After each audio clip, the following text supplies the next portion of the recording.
The trip is taking a turn. It's taking a weird turn. It's on theme, ish.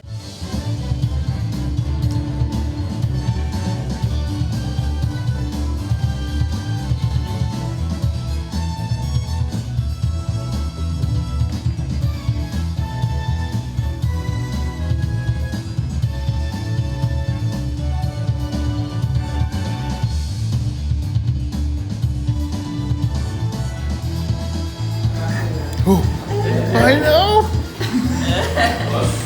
They're sheep. So they walk in there and they said they have a petting zoo with sheep and other animals for us to pet and play with.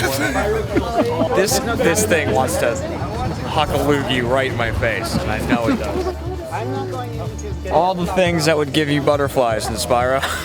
And then there's some ducks like fronting on people over there. So, oh geez, hey. After years of lighting them on fire in a game, there's sheep. We got a new bonus edition. The chicken's warmed up to Matt. Oh, it's all good. Cool little chicken. We killed those in the game too. All right. Probably should have brought that up. Wait, what bit you? The dog? They don't want my love. You're really getting in the shot now. You won't, but please don't. I'm not going to give you the opportunity. What's up, guys? It is Jeremy and Matt from Achievement Hunter. Yo. And as you just saw, Matt, we went to Toys for Bob. Yes. We got an invite. We did. It was really awesome. So we went out to the studio. We got to see everything Spyro.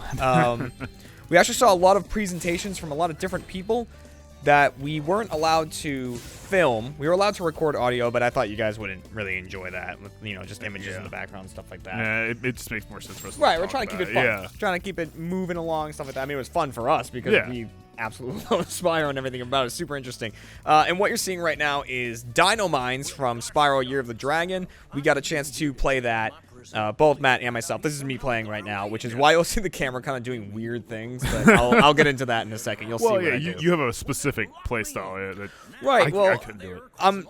So much of Spyro for me is muscle memory, and as the Reignited Trilogy comes out, it's set up like a normal game. You can see me doing it right here. So I'm going into the camera and I'm inverting the X-axis, and I also should have changed the camera. Did you turn it to retro already? Yes. Yeah, see, that's like, I never played that way. I played without the analog stick from the get-go, so I was like, yeah, changing the camera that way. So as it ships, it's like any other kind of adventure game where you move with the left stick and you move the camera with the right stick.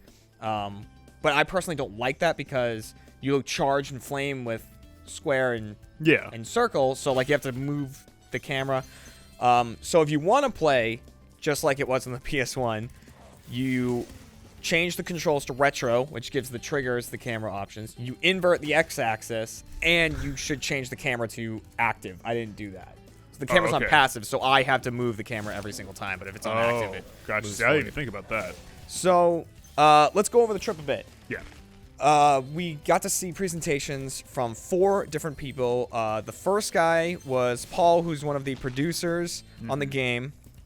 And Paul really went over what their mission was making this game and their dedication to accuracy. Yeah, he had like an entire whole thing just about how much they really tried to keep with the source material, and you obviously add creative liberties wherever they could, you know. Right. He went into a lot of detail about Spyroscope, which is a tool that they built in which they rebuild all the Spyro maps. Like they have the layout of them where every single thing is, every gem, every item, every fodder, enemy, exactly where they are, and the paths that they take. Yeah.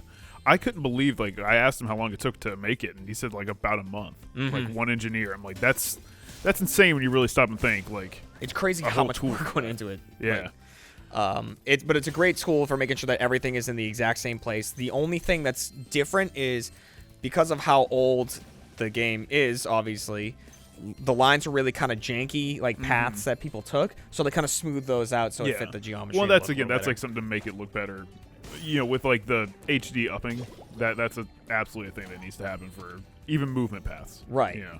So Paul went into that. He also showed us like the original pitch for Spyro. And That was like crazy to see. right, like the character Bibles and everything. Yeah. Like on paper, the original things from Insomniac. I remember him handing him to him and be like, be careful with that, because that's that's not ours. It was really cool. It was back when it was that the one that was where his name was Pierre, or was it Pete in that one? I think it might have been Pierre. Yeah. Pete was like a later thing, right? I think Pete was like the original. It was like Yeah. was Project Pete the Yeah. Dragon, but they couldn't get away with Pete the Dragon. Yeah, because Disney had like Pete the Dragon and all that.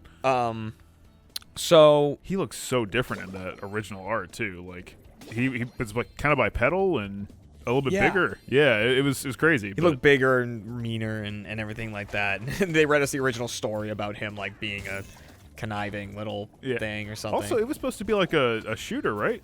Yes. Yeah. They did go on to make a shooter after Spyro. I forget which one it was. It was about fighting aliens or something. Resistance, maybe? Yes. Yeah, I think that was there it.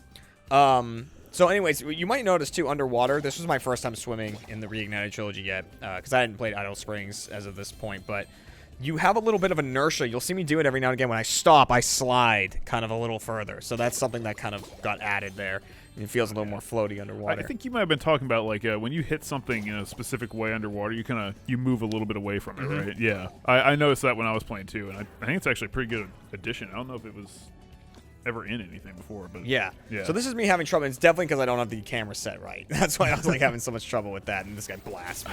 I love the way you came out of the water though. Yep. It's like you knew exactly what you were about to do. I but- knew that guy was there because that guy shoots Yeah. me every goddamn time. But so then after we were done with Paul, then we went and talked to Peter Kavik, who's in the interview after this, and he's another producer on the game. Peter covered a lot more of Toys for Bob's relation with the fans. There's me almost getting Yeah, I yelled at love by that dogs. shot right there. So Toys for Bob really pride themselves on listening to the fans and the feedback and kind of respecting what people want from this game. Yeah. Well, because like they're passionate about the game as well, and they want to see people who are also passionate, fans that really love the series. So it makes sense for them to also want to hear everything they have to say. Yeah, they have a whole wall of like fan art and fan letters and screenshots of tweets and stuff like that. This bastard doesn't even wait for me to start moving; Yep. he just blasts me right away. But they really pay attention to all of that. He also went over some of the level design aspects. We looked at like some concept art for Aquaria Towers. Yeah. Where, they take these really old meshes that are gray and blocky. I mean, iconic, but Yeah, that's but, what they are. That's just what they were for the time. Like, nothing back then could support what we have today. Exactly. So And then they do the concept and they add color, they add things that would fit in that world that makes sense. yeah. But they also specifically, he talked about this, that when they were looking at maps like Stonehill or something, they'd be like, maybe we should add a rock or a stump here just to fill this big empty area. But then in doing so, it would change the paths that players would take because they're so used to running through this area where there isn't a stump. So then they were like, no, we can't do that. So they got rid of that. Yeah. It's definitely like a fine line where you'd want to add stuff because, we have the ability to now. Like, the game could handle it, but you don't want to change anything that people might be used to. Exactly. So, You gotta go back. Sparks didn't eat that. yeah, that was me. Like, God damn it, Sparks. You'll hear more from Peter after this, and you'll also hear from Josh, who is the one of the art directors on the game, and his station was crazy because it was covered in concept art, and that guy is insanely passionate about the characters. He really is. Easily one of the best people that we met there. Like, Yeah, I mean, they were all great. Josh is just so full of life. Yeah. And so he talked a lot about characters like the Elder Dragons and how they all have kind of their own story that they tell through their design now.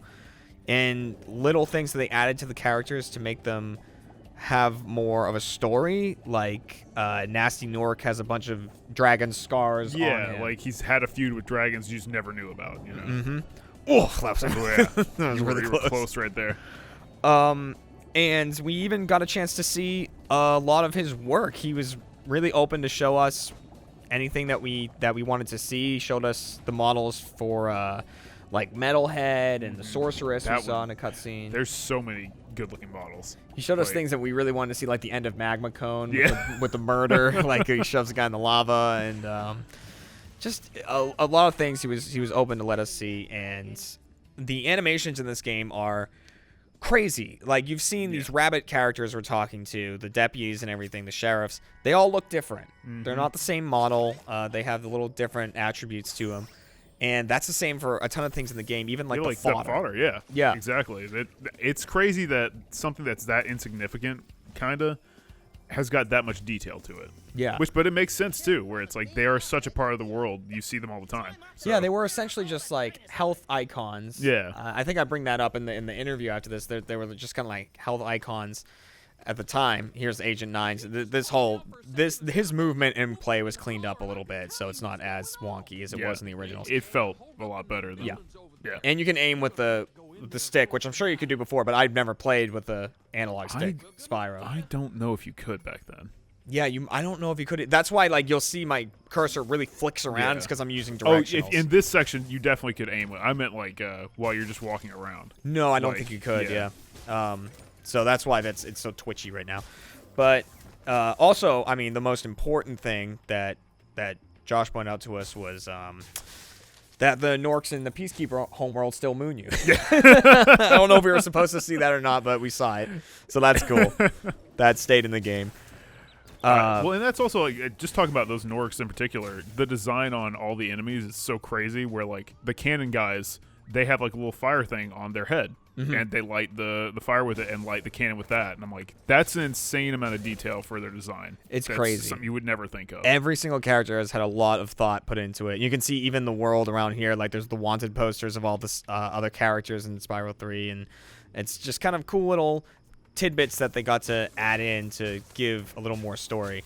And you'll hear about that in the interview. But finally, we went on to meet with Stefan, and Stefan is an audio producer, and he was in charge of making the Reignited soundtrack. The amount of work that he showed that they did, it's crazy. Obviously, they still use Stuart Copeland's originals as much as they could. They had to recreate a lot of it, and when they could, they used original samples and yeah, stuff. original samples for things like he pointed out, like Shady Oasis has like this like kind of flute the thing. flute thing, yeah. But he also though didn't he like he was listening to the music to try and get it and his mixes right, and then he would go back and forth listening to it. So he kind of developed a tool just to go back and forth, and then someone just decided like, yeah, let's put that in the game. Exactly. Like, why not? So in the game, you can at any point switch between. You go into the options. It's not just like a one-button click thing. It's you go into the options and you switch the music from either classic to Reignited, and you can turn on and off a thing they have in this game called dynamic music, which we'll show off after the gameplay here. You'll be able to hear it, where when you're just kind of normally in the level, the music sounds one way. It's just the bass track. If you stand still, it mellows out into an idle form. If you charge, it has a more aggressive charging form, which is super subtle, but it is there. Yeah. And if you go inside of a building, it has like this echoey ambiance like you're inside. And that happens throughout all the levels, and it's just a bit more immersion. That's like a really cool level of detail. I like to see that in just any game, really. But seeing it in Spyro, like, that's crazy, because I've always loved the music that they had. Like, having a minor addition to that is awesome. Yeah, and for people worried about it, you know, like dynamic music, it's going to be changing everything. Like, A, you can turn it off if you really want to, but B, it's super subtle. Like, it's not going to be something that's really the one that's kind of really noticeable is the idle one. If you just stay still, it really fades out. It still takes like probably like 10 seconds before that even kicks, though. It's, you know, I think they were talking about they noticed a lot of people playing it were stopping and looking because the environment just looks so great. Yeah. So they thought, yeah, we should make a kind of a chill way to just look at the environment, so the entire game chills while you do. And a little bit ago, actually, you saw me get the skill point for shooting that red T-Rex in the background. Skill points are actually tracked in this. They give you a whole long list of skill points, and you do actually get rewards from doing them. So there are in-game things. I Is think it you concept get concept art. Yeah. So you can get concept art to view. As far as we know, I mean, that's something that we just kind of saw in passing. It wasn't something that was really presented to us fully. Yeah. But anyways, yeah, it was a great experience. Everyone at Toys for Bob is so incredibly passionate about the game. They all love Spyro. They're all massive fans of Spyro. They could talk about Spyro with us for hours. days if we needed them to. And they would happily do that. Well, that's like when we were meeting them, for the first time, we just kind of were having regular conversation. Then we'd always circle back to something about Spyro and, continuing to go on with that. You would just bring up, like, talking about Magic Crafters or something, and Josh would be like, oh, and then this dragon is in Magic Craft. The one in Wizard Peak, he does this, and then he does the really cool thing with the and, like, he just would go off. And, everyone there is just so super passionate about the game. So if you do love Spyro, like we both do, then this is going to be, you're going to love this, because it really is a fan service game. So we're going to let you hear the dynamic audio that we were talking about, and then there's going to be an interview after this. I'm sorry about the audio quality on the interview. We were in kind of a loud room, but there is subtitles, so the audio is kind of muddled, but there is subtitles if you want to read along with the interview. Otherwise, we'll see you in the next video and see you for the full live stream when the game comes out on November 13th. Later. See ya.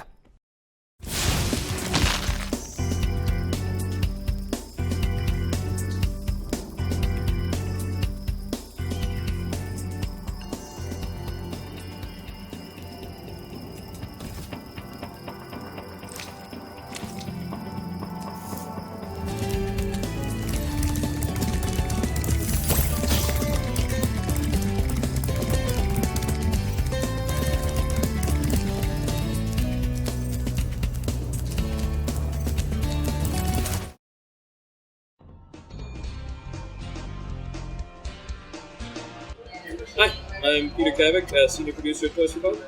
I am Josh Nadelberg. You see, I had to read I always like doing that too. I'm director at Toys for Bob. In terms of Spyro, is there a specific level, any of the 3 games that resonates with you personally? Between all 3 games, I think there's like over 100 levels. So Right. like, and just having to like go into each one and redesign it and bring about like a new story to tell in those levels. There's so many favorites that come to mind. I really love Sunny Beach. Yeah, dude. Sunny Beach is awesome. Like, it was one of the first times when we were like working with water and getting the refraction to like bounce up onto the stone, like getting that feel to really come to life. So Sunny Beach is special to me. Dude, Treetops. Treetops is awesome. Treetops was I mean, Just it's because so it's epic. Yeah, It's a great game. like getting up there above the tree line and looking out and seeing the trees looking through the mist. That's an infamous level. Treetops. Exactly. The community. It's always been fun. Yes. Your presentation, in particular, when we were going through the studio here, you had all these artwork pieces up showing the different Elder Dragons from the first game, all the different designs for them. So you've given a lot of personality to these things that were almost personality less in the first game. It barely had any story at all.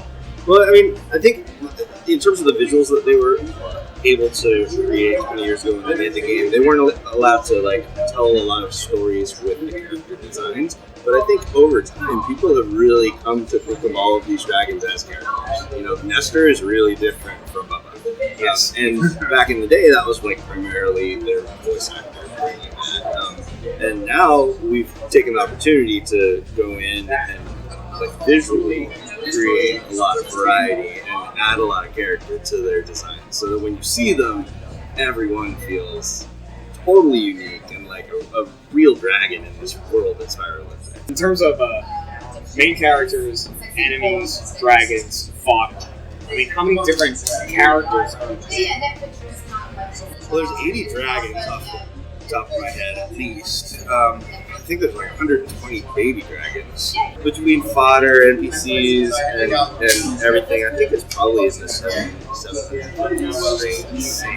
So in some cases, we took more liberties, and other we really tried to like just exactly replicate what we thought was there, because we thought it was enough to stand up. If we didn't think it was quite enough, like Hunter is a great character. Like the old Hunter, like his face is kind of strange as shaped. He looks really bizarre. It looks kind of bizarre, yeah. And like not to critique what they did, like it was great. They did what they could. They did what they could. Well, that brings up a great thing that you were talking about, where you let the story drive the design, and it led us to talk about Zephyr, which we've seen now, where we said in the old games you're just looking at these weird blobs with a tube Purple blobs. and a bucket. That was all they were. And now, when you go and look at the fact that we know that Zephyr and Grease Harbor have this. Or what would a bird fight against? You guys went ahead and were like a grub, a worm. That makes sense. Yeah, they're their natural enemy. They're their predator. And then, like, you literally look at like things that look like blobs of Play-Doh to having like an actual thing with it. That's awesome. Yeah, we were always looking for like what kind of story were they trying to tell. They told it to the best of their ability. How can we tell that story a little bit better? How can we enhance the narrative of the game? And you can see that in the design of the dragons, where like you have Lucas, who is telling you where to find what's the secret location. Oh, in the Artisan Homeworld? He says it's hidden behind the waterfall. Is that it? Yeah. So we have him like his wing. He opens up his wing, and he has a map painted on his wing. And so he's like talking to you about that. And so we're like using the story from the original game, pushing that into the new designs, and just like evoking as much like history and Spyro goodness as we can. So incredible. We jumped around to a couple of different areas that you got to show us. Dragon Shores, we got to take a look at, and like looking at models like Metalhead and Sorceress and all this great stuff. And yet, all these models, all of these characters, you both brought up the same character. You both brought up a starfish. I love that little. Because he's so cute. Little butt wiggle. He's a butt wiggle. He does a little spin. His eyes part you. He's super cute. It's great that, and you both talked about this as well, that the Flutter are now characters on their own. They have their own animations. Even something so small, and in the first game seemed, in the original, really seemed almost insignificant, which is they put these models in, like, here's health. It's essentially health. Yeah. Now they have all these personalities, and they all do these quirky things, and they used to do the Frilled Lizards are incredible. No, the frilled lizards are Like earlier, I burned the sheep, and like all the fur just burned off, and he's like sitting there like, oh god, and then it just disappears. Yeah. I mean, we just felt like we had the opportunity with every new task to like put as much fun into it as we could. We knew that we had to rebuild it. We knew that we had to make all this stuff because we had to recreate the whole game. So like we had to put attention into everything, and why not bring them to life? It's incredible. And I also really appreciate you guys taking certain things from the trilogy that at the time, when you go back and look at it, they might not be as kid friendly now as people thought they were, maybe. And kind of changing the way that's still totally faithful, but just a little more acceptable and a little more fun. And Do you have any examples in mind? some examples that come to mind are the paintball guns. Spyro 1, which I got switched out, and So they're not paint. they're not paintball. So they're Splatter goose guns. guns. If you look all throughout like Nasty's realm, the last areas of the first Spyro, like there are all these pipes. It's like this mechanical junkyard. Like, and so It's a goo factory. there's a lot It's a of goo. There's like goo and lava, and like it's totally a theme throughout all those levels. Goo export's doing good though. Yeah, Right? well, it's okay, like cool. it's harmful stuff. Like you fall in the purple goo, you fall in the lava. It's There's a really real economy for it. Yes. In-game, Yeah, There is goo all over the game. Yeah. it's a goo fest. Yeah. Why would they have machine guns that look like machine guns when we've got this awesome, dangerous stuff in the world already? And let's get creative. Disc. Do you know anything more about how the game's going to be downloaded? Is it still like... So when you buy the game, you'll be able to play through all of the first game and some of games 2 and 3. But there is a day one download. As with every As game. with every. Yeah, exactly. I think that kind of... It's a bad thing though, because people don't care. I mean, No, that's no. still great. Like, people want to have a discussion about that. fantastic. We want to make sure that people at least are feeling heard and that they know we care too. Right. So that's awesome still to see that people are engaging with the game. And like, examples, I know you and I are. Like, once you play this, we really want you to play this.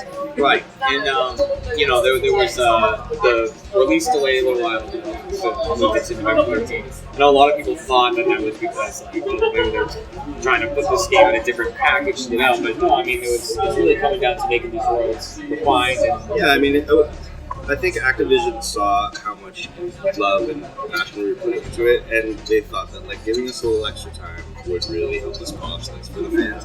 And I can't tell you how many games I've worked on where like we would love 6 more weeks to like iron out some kinks and just like do the best job we can to make sure it's awesome. And, like it's awesome that we had that opportunity. November 13th. November 13th, coming. yes. And there will be the full live stream when the game comes out. You guys will see it, so don't worry. All right, so thanks a lot, guys. Thanks so for much. having us. Absolutely. Thanks for coming Love by. the game, everything you've done. Thanks, man. Thank you guys so much. We'll see you in more Spyro stuff because I'm making that happen.